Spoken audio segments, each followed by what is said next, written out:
Hello, this is Kits and Wagers. We're talking Game Week 33 in the Premier League. I am Adam Zdroik, joined by Chris Owen. Chris, welcome to the show. Congrats to Liverpool on advancing to the semifinals to play, yes, World Power Villarreal. Yes, thank you. It's good to be back. This is another short week here, but yeah, we enjoyed some electric Champions League matches the last 2 days, including Real Madrid versus Chelsea yesterday, and then Villarreal just making it out alive against Bayern Munich. And then today we had what I thought was one of the more entertaining 0-0 draws you're going to watch in Atletico Madrid and Manchester City. And then we had a nice 3-3 draw between Liverpool, with the game never really quite out of sight for Benfica. They still kind of had a chance till the end and had like what was 3 goals chalked off for offsides. But yeah, great games. We're back. Liverpool, got a decent result over the weekend. And then both City and Liverpool were able to, again, advance to the Champions League semifinal. So going to be another tight weekend for us here with the FA Cup and then some EPL matches. But I'm excited to get back into it. Yeah, I had a terrible week of Premier League, but I hit some Champions League bets. I almost had a really good week. I lost on I did a big parlay for both days, and today I had Man City and I had draw for the Liverpool match, and with under in the Man City match, I also put Man City to win.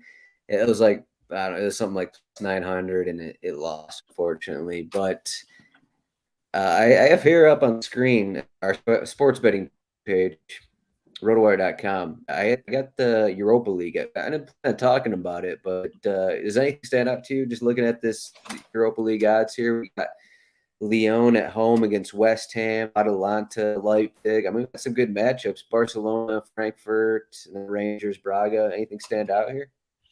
That Rangers Braga match is kind of interesting. Braga coming out of Portugal. There was just a really cool feature in the Athletic about their youth setup and how they continue to invest like a ton of their overall revenue back into their youth setup, whether it's like setting up different programs for for the kids and stuff like that. But so I'm interested by that one too. And then Rangers, they've advanced well beyond what we probably expected them to make it to, and that's you're getting decent odds. Our Rangers are at home; they're the bottom team. Yeah, Rangers are home. They're down 1-0 in the tie.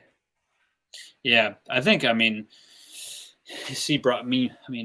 a Braga plus 280 is what I'm seeing there. So if I'm reading that correctly, that would be these are just full 90-minute bets, so it's not like to advance or anything. Yeah, but that's one I would consider. I like that matchup, and I mean Atalanta Leipzig are probably the biggest matchup of the 4 matches here and the most even. Yeah, I mean those odds are anything that's tripping your trigger, Adam. Yeah, I was just gonna say. I think I'm looking at the results. Outside of the Braga 1-0, the other 3 all finished 1-1 in the first leg. So you got that in play there. Obviously, Barcelona is a big favorite. I mean, I wouldn't be surprised here. West Ham, away from home against Lyon, but why not 230 to get West Ham to win? It's not like Lyon are a dominant team by any means. So I feel like West Ham got a red card in that first leg. Maybe that was something else I'm thinking of. Oh no, card in the 5th minute, and then West Ham managed to score, and then they gave up a goal, so it was 1-1. So, I mean, if they could draw with a man down, I think they can win on level terms. So West Ham plus 230. But we get to Premier League here, and before we get to the Cup, our specialty of today's show. But Premier League, it's not the best weekend, so that's kind of why we're talking FA Cup. But it's we got 6 matches this weekend, and we're starting with Tottenham Brighton. It's I don't know what to say about this. So we got minus 185 for Tottenham to win, draw, plus 500 for Brighton to win, over 2.5 goals, minus 115, under 2.5 goals, minus 105. So Tottenham are just running through everyone right now. You're picking them to win And how many goals are you picking them to win by? I think that we gotta look at the two teams' form. Brighton, on one hand, have been terrible they did just win. They did just beat Arsenal, but prior to that, I don't think they had won in their last 8 matches. Meanwhile, Tottenham have won, I think, 5 straight. They're scoring goals by the boatload. I think I looked prior to this, and they've been in their last 7 Premier League games. There's been more than 4 goals or more in 6 of those matches. And then on the other hand, Brighton, prior to the 2-1 win over Arsenal last weekend, they hadn't scored a goal in 7 matches, which is pretty crazy. 6 of 7. It was 6 of 7. Yeah. Yeah, which they is just scored like at Newcastle in the loss. Yeah, just a team struggling to score, and then they go out and score 2 against Arsenal, who have been pretty solid defensively. So, what gives here? Is it Brighton? You know, they scored 2 last weekend. They feel confident enough to put the ball back in the net. Tottenham, on the other hand, are also, they're putting the ball in by the boatload. Are we looking at the over here, or would you think that just Brighton's style of play kind of slows this one up and kind of like gums up the gears, if you will, and forces this one to go with the under? I think I'm going like Tottenham minus 1.5 because I don't want to touch the over. I mean, you could just because of how many goals Tottenham are scoring, but like this is a type of match that could go 2-0, which is kind of the worry. So these teams have actually played twice recently. Tottenham, it was a rescheduled match, and this reverse fixture was basically a month ago. It was 2-0.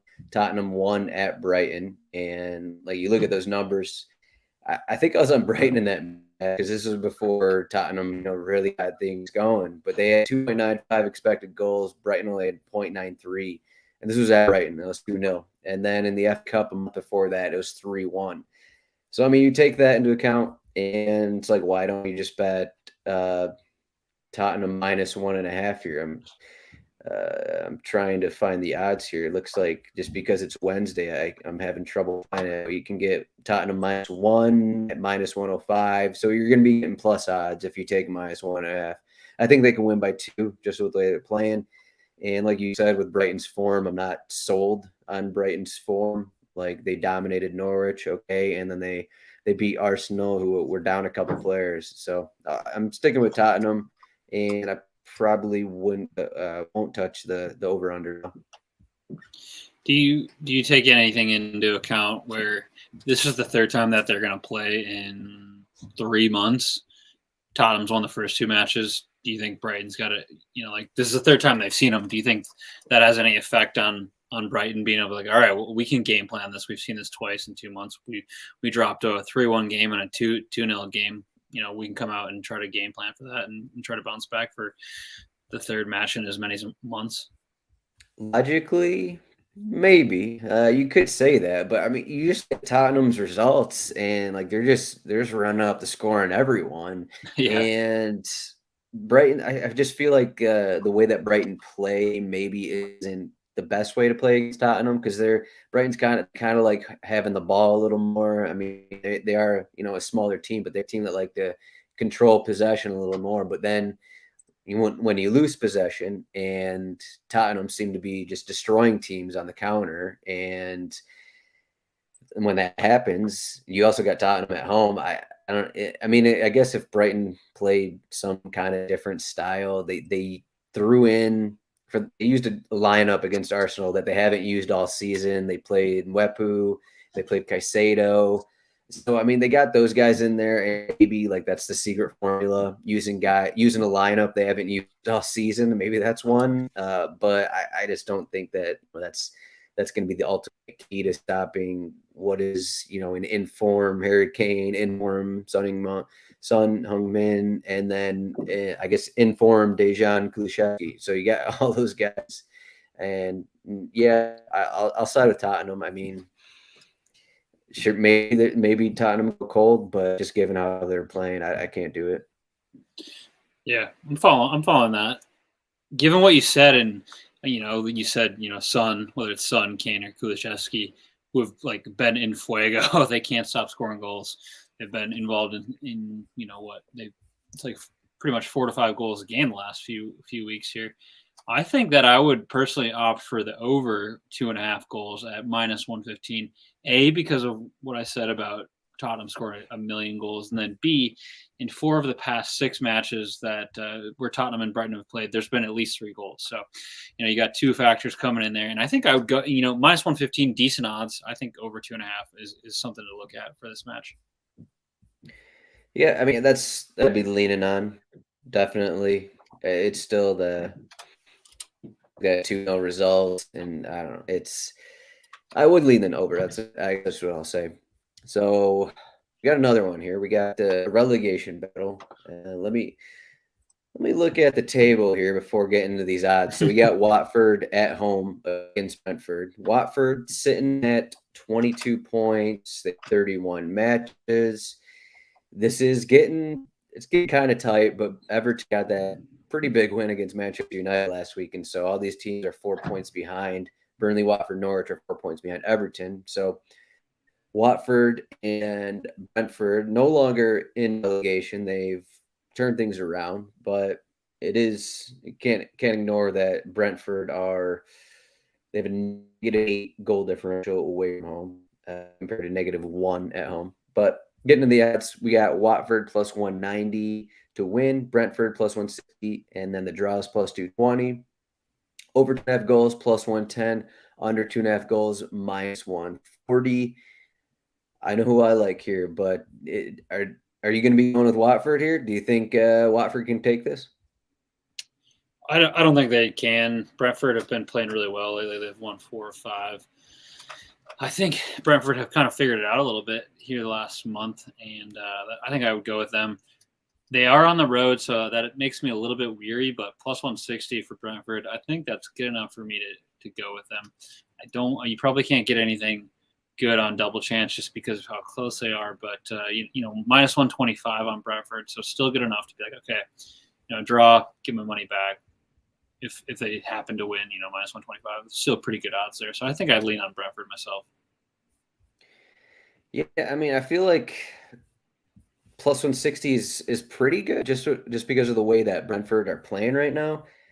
I mean, I did give out that their record away from home, the negative goal differential, but I mean, you throw that 4-1 win at Chelsea, you throw that 3-1 win at Norwich in their last two. I guess they also lost to Leicester in there, but still, I mean, they got those 2 wins in there, and it just seems like it's in the beginning of the season they played well, I'll say, and I feel like Thomas Frank was always coming out saying we overplayed the other team, we outplayed the other team, and we just couldn't score. That was the problem. Now it seems like they're outplaying the other team, but since Eriksen came in the lineup, now they're actually scoring. So you throw that in there plus 60, and I think the question is like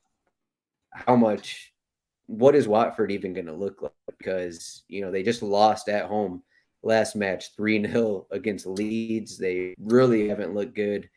Like they have that random win at Southampton in there, but I mean, they really have been not very good to close the season here. So they also, I don't think they're going to Jordan. He got hurt last week. I believe it was a muscle injury. So probably he's been one of their best guys, so he may be out. You throw that in there, like Brentford, and you're getting plus 160 on him. So, yeah, and that win over Southampton. I mean, Southampton's been playing pretty bad lately too. I think they haven't won in a bit, but yeah, I think just Brentford won the tie earlier this year. They won 2-1 when they were playing at home.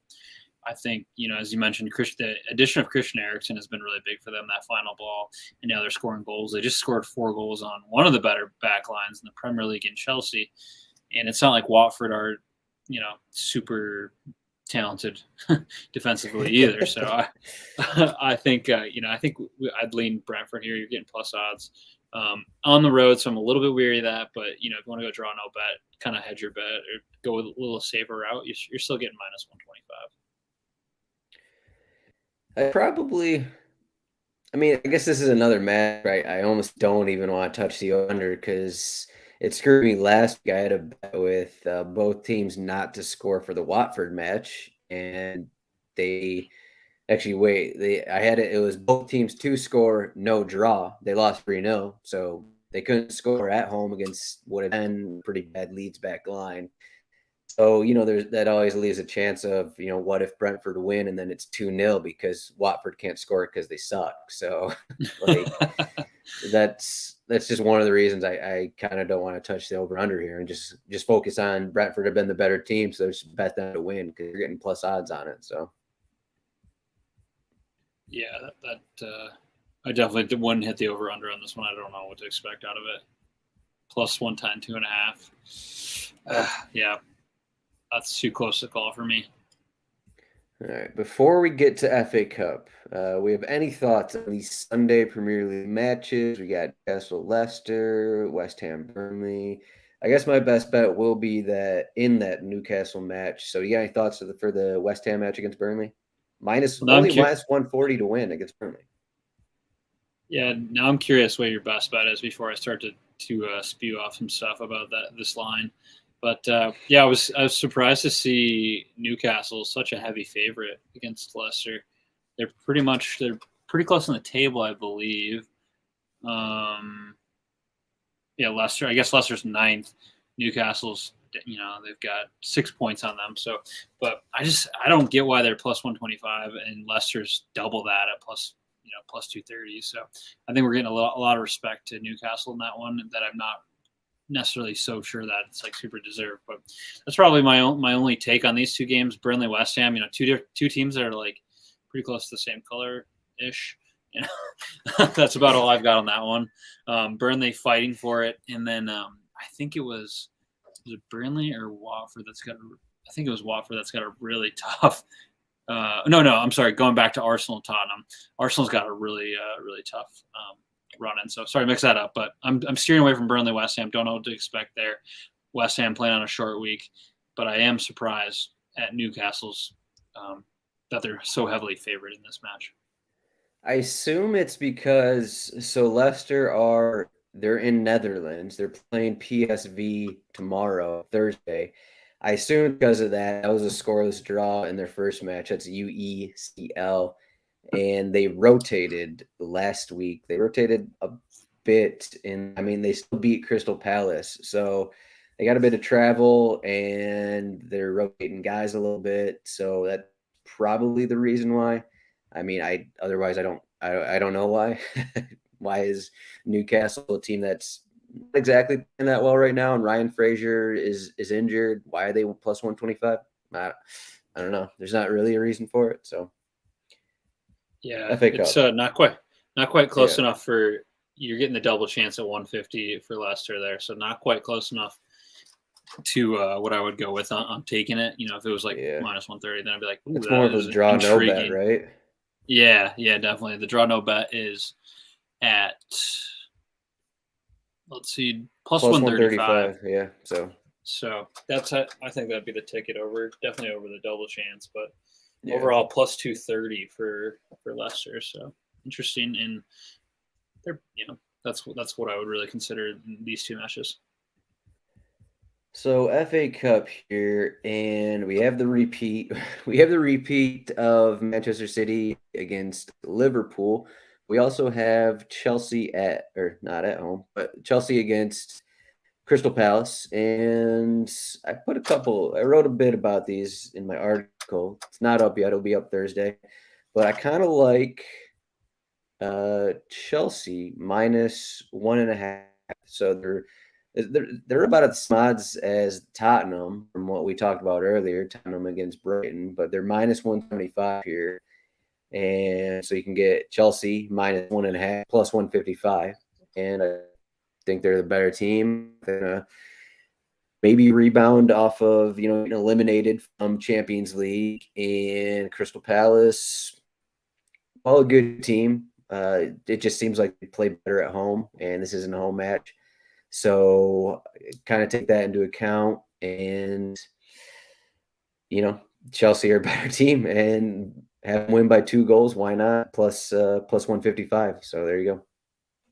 Yeah, that is a pretty safe goal or pretty safe bet there. I was looking at their previous matchups, and they haven't played in the FA Cup in a little bit here, but dating back to December of 2018, Chelsea haven't lost to Crystal Palace. They've won 8 straight matches over Crystal Palace. They've dominated them. They won their 2 matches this season. First one was 3-0 back in August, and then they beat them 1-0 in February. So it's like Chelsea have just gone out and they've taken care of business against Crystal Palace. No reason to believe that they won't do that. They're coming off a pretty heartbreaking result against Real Madrid earlier in the week. I think they kind of bounced back from that and kind of spur on to make this FA Cup final. So I would be intrigued to see if I can find Chelsea within a shutout, what you could get those bets, those odds at. But that's one I would consider if I can get good enough odds on it. The one thing I would worry just about, because Chelsea played that extra 30 minutes Tuesday, so that, I mean, this is his FA Cup semifinal, so how much rotation are they going to have in there? But like, I know a guy like Alonso went 120 minutes, I think. Mason Mount probably went 120 minutes. So, like, are these guys going to be starting again? Maybe, because it's a semifinal, but that'll be something to check out when the lineups come out. So they also get the benefit of they played Tuesday, their match is Sunday, Tuesday to Sunday. Whereas both City and Liverpool played Wednesday and are playing Saturday. So if the script was flipped there, I would probably I would be a little bit more concerned about that. But 4 days is a pretty fair bit of time, and we saw that even with both City and Liverpool, doing the same thing last week too, where we still got Mo Salah in the lineup, we still got Kevin De Bruyne on, et cetera, et cetera. So it's like that's just enough time for those guys to come back, and despite the extra, half hour that they played, I still think we still see a lot of those guys. So speaking of Man City, Liverpool, what do you got in this match? So you had, we actually on this podcast, we correctly projected the 2-2 final result. We said it. We said it was going to happen again. That's right. That's what we give to you. I don't know what it was. It was probably like plus 1,000, something like that. I think you mentioned it was like plus 900, plus 1,000 around there. But yeah, you had winner draw for Liverpool. Then you had over 3.5. Both those hit, and I think both were plus odds. So what are we thinking for this one now? Yeah, interesting enough that over 3.5 it actually went up. I think I looked at our sheet from last week, and it was plus 170 over. Yeah, it was like plus 205 when the game started for some reason. Yeah, and now this week I was just looking at it now, and I think that it's back. It went back down to plus 180 for the over 3.5 plus 180. So you get. It was plus 175 earlier today, so it's already moving up. Yeah, so I mean, we're just like we're blessed. We're getting this game two times in 6 days. The game on Sunday lived up to the hype and then some. We got an awesome. City kind of dominated that first half. Not kind of, they did dominate that first half. Liverpool come back and scored an early goal in the first like 45 seconds of the second half, and then after that, Mahrez could have won it late in the game. We got another great match.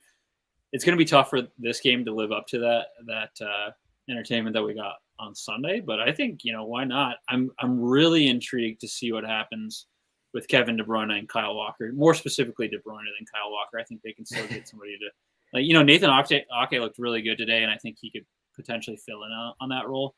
But Manchester City without De Bruyne, despite how many really good players they have, are not as good as they would be with him in the lineup. He's like one of I would say top 5 player in the world. So if he can bounce back on a really short week, that'll be good for them. But if without them, I'd feel a little bit better.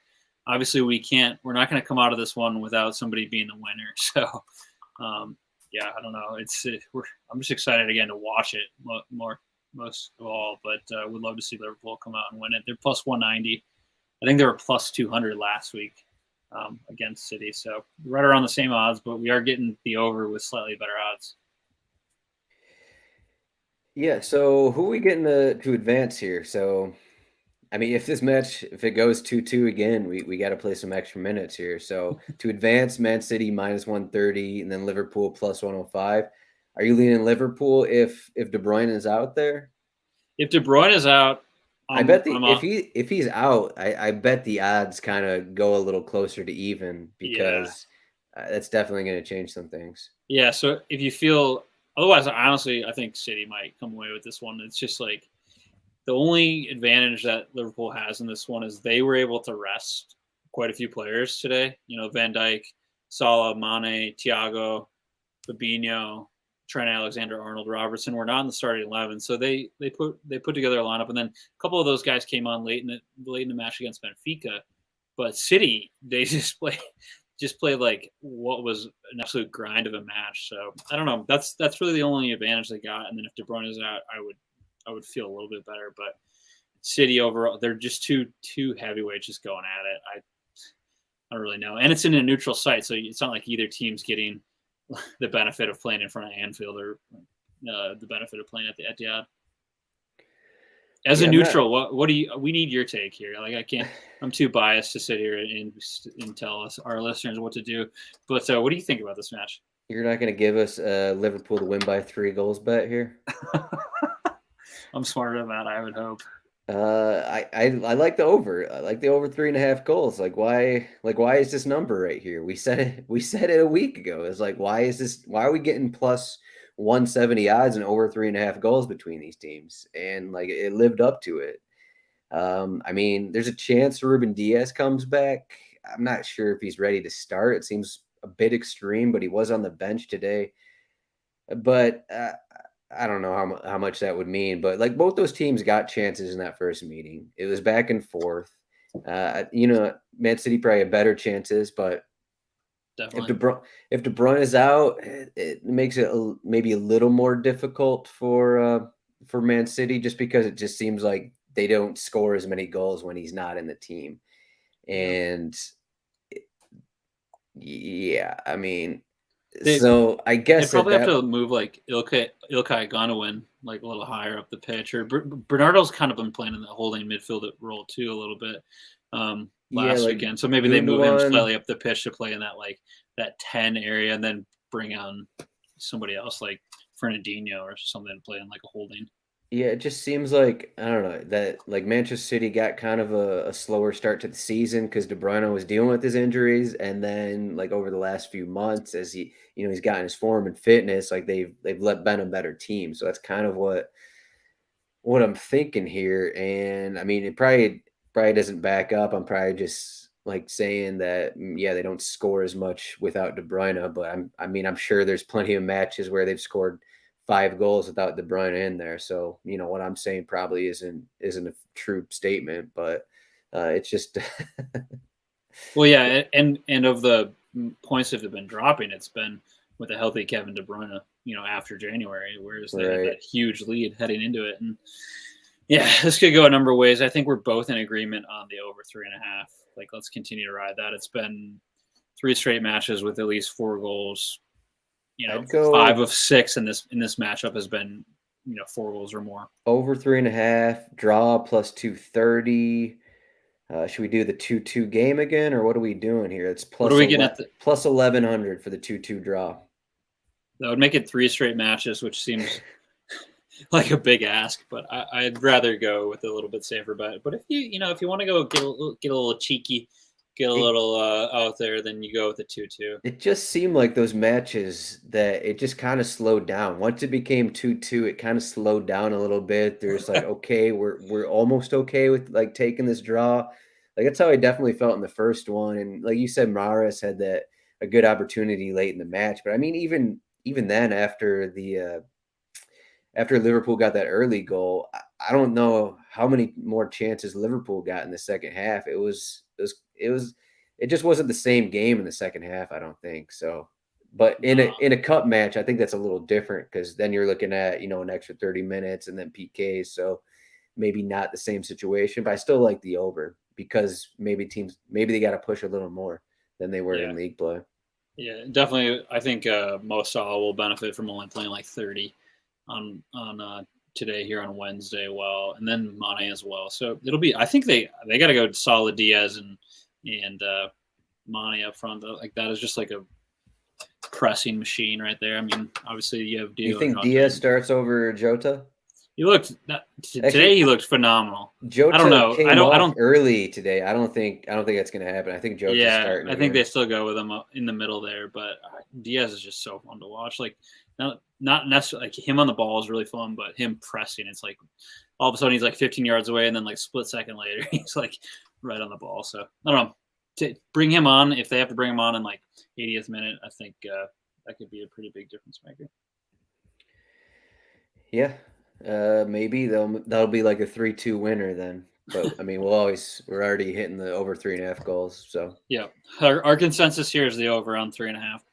All right, so yeah, best bet corner. It's you can actually just fade my best bets, and I feel like that's 80% success rate. So I mean, like, that's pretty good though. Like the amount of losers I give out in best bets is pretty incredible. I don't have the record down. I stopped keeping track because every best bet I was given lost. So I mean, if I assume I'm like 20%, so you turn that around, that's 80%. So that's pretty good. I mean, no one else is doing that. Reverse psychology. We're all about that here on Kits and Wagers. So as I said, I'm going this Newcastle Leicester match. I'm going under 2.5 goals at -110. This will likely be 2-1 in the first half. First 10 minutes, these teams will probably score a bunch, so this bet won't hit. But I'm going under. You look at Newcastle's recent matches here. I think 4 of their last 5, it's been a 1-0 result. I don't think they're going to have Ryan Fraser, who's been kind of a spark up front for them. So you got that. It seems they played, when they brought Eddie Howe in, we thought that it'd be a little more up and down kind of thing, but they're, a little more defensive than we thought. They're doing pretty solid in the midfield, holding things up, and Dan Burns been solid on the back line next to Fabian Schär. And throw that in there. You got Leicester in Netherlands, and we're not sure who's going to be their front four. We're not even sure what their back line is going to look like because so last week, Johnny Evans and Wesley Fofana started in the Europa Conference League, and then it turned around. Soyuncu and Amarty started in league play. But I'm just taking my chance on that, and that Newcastle kind of struggled to score against everyone. Combine that with Leicester, we don't know who's going to play, and their back line has been better lately because they're actually healthy for the first time all season. And I'm going under 2.5 goals. I think it's going to be a 1-0, 1-1, 2-0 type of result. And, if Chris Wood gets a hat trick, then, the fade Adams best bets will hit again. So there you go. This week's Adams best bet is to fade Adam. Got it. Hey, so I gave out that corner bet last week. Yeah, how do we do on the corner bet? Southampton had 2 corners in, I think, the first 3 minutes, maybe the first 5 minutes. And then Chelsea got that early goal. And then Southampton gave up. And they gave up. They stopped playing. They didn't have another corner the rest of the match. Southampton finished with 2 corners. 2. Wow. And they had 2 in the first 5 minutes. I think it finished with like 6 corners because Chelsea didn't need corners because they were just scoring goals for fun. Yeah. I had over 10.5. Whatever. So as I said, fade my best bet because the opposite thing happens. All right, what do you got? Wow. Yeah. All right. Well, two things. This is Kits and Wagers, and we didn't discuss our kits to begin the podcast, but mostly because I got some new gear. So I'm here to flex that. I hadn't bought anything new Liverpool since they won the Premier League a couple of seasons ago. So now they're on this night, and everything I got is like New Balance or what was former Warrior or Reebok. So I got my first bit of Nike LFC gear here. I had to go. Yeah, I know. Kind of sprung for this one. They're like, all right, well, they're playing good enough. They got one title or one trophy, I should say. So maybe this one brings a little bit more luck or a lot less luck. But anyways, just got a new warm-up top, so I'm excited about it. And you're also going to Oregon this week, and that's the home of Nike, so it kind of makes sense. Exactly. So I won't be down in Eugene. I won't be in Phil Knight territory. I might go through it on a little later. But yeah, I mean, yeah, I'll be down there. Beaverton's just outside of Portland, I believe. But otherwise, I think Phil Knight was at Oregon as a distance runner, which is really where he started Nike. But yeah, so anyways, We got the backstory right now. Phil Knight. There we go. Yeah, yep. So, anyways, best bet time. We talked about a bunch of matches. I think 4 overall here. I'm going to avoid all 4 of those and go with a different match, and that is the Southampton Arsenal match. Arsenal coming off. The tables have turned here. My gosh. No way. There was no bigger hater on Arsenal and Mikel Arteta earlier in the season than yours truly, but I'm back. I'm going to take they're facing a Southampton side that are just playing terribly. Arsenal, on the other hand, lost a tough one to Brighton last week, but I like what they're doing. They are minus 105 to win this match. They beat Southampton earlier in the year 3-0. Last season they split. They won 3-1 and 1-0. They've gotten the better or drawn with Southampton pretty much the last couple of years here. So I'm going to take them minus 105 to win. And yeah, that's that. I just have to avoid my heart with that City-Liverpool game. But if I was to go secondary, I would go the over once more. So you're not scared that Arsenal have looked terrible without Kieran Tierney and Thomas Partey? So Tierney's been out for a bit. Partey, on the other hand, I am a little bit scared. He's only been out 2 matches. He's been out the last 2 losses. Okay, well, Partey is the biggest one that I'm worried about. But yeah, I don't know. Southampton just got beat 6-0, 6-0, 6 bird. So give me Arsenal. I love South.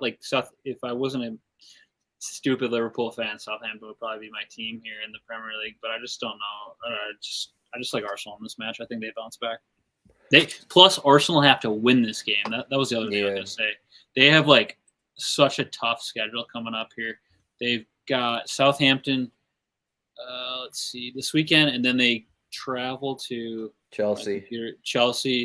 Then they've got Manchester United, and then they've got West Ham United, and then they've got Leeds United. So I mean, a lot of United teams right there. They've got 3 United teams against them. That's tough. They're all United against Arsenal, and they, So I don't know. It's a risky one, but minus 105. Let's roll with it. But, yeah, that's where I'm at. I was actually looking at this earlier with Southampton because I was thinking about taking Southampton win or draw, and because I think that's plus odds there. But the thing I was looking at was Southampton have almost every season they have these terrible matches where they allow. Last season, I think they allowed 9 goals. The season before that, it was 8 goals. They have these random matches where it's they fall apart for whatever reason.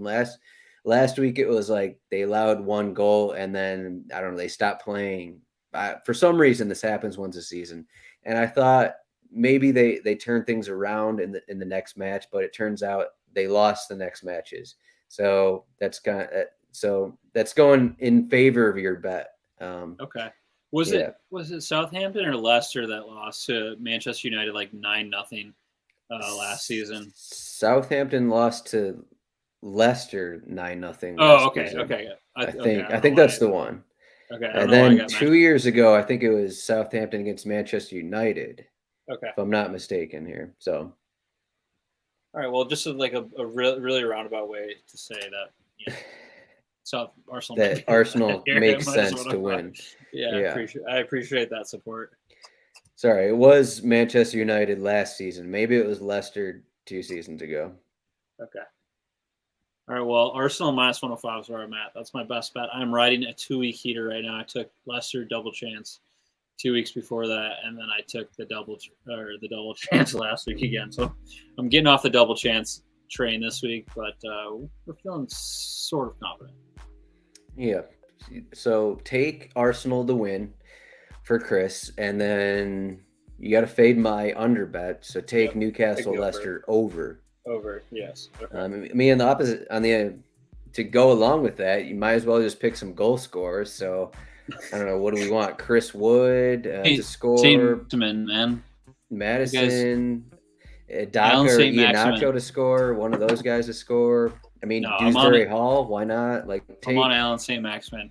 There's probably going to be 4 or 5 goals in this match. I think it's almost guaranteed if this because under is my best bet. It's going to happen. So, all right. Well, yeah. Let's go the over, and I'm quickly going to tell you before we finish up this beautiful podcast that you should take Allen St. Maximin at plus 185. Okay. The score. I like John Joe Shelby at plus 350 better. All right, fair enough. All right. On that note, John Joe Shelby plus 350 to score. This has been Kits and Wagers. Oh, I'm wearing Ajax just for Champions League. Shout out to Ajax who lost to Benfica, who lost to Liverpool in Champions League. Just throwing that out there. Also, possibly, or what's looking like Manchester United's future coach, Eric Ten Hag. So we got that in there. And yeah, that's all we got. 40-minute show, just talking about everything, the late night Kits and Wagers. We both work at RotoWire. Chris, you're at CHROwen8 at Twitter. I am at Zdroik. Thanks for watching. Thanks for listening. Like, subscribe, go to YouTube, give a thumbs up, do all that good stuff. Chris, thanks for joining me. Maybe we'll see you early next week to talk about some midweek matches. Maybe not. We'll see what happens. But either way, we'll see you next week at some point. Thanks, Adam. Enjoy the weekend.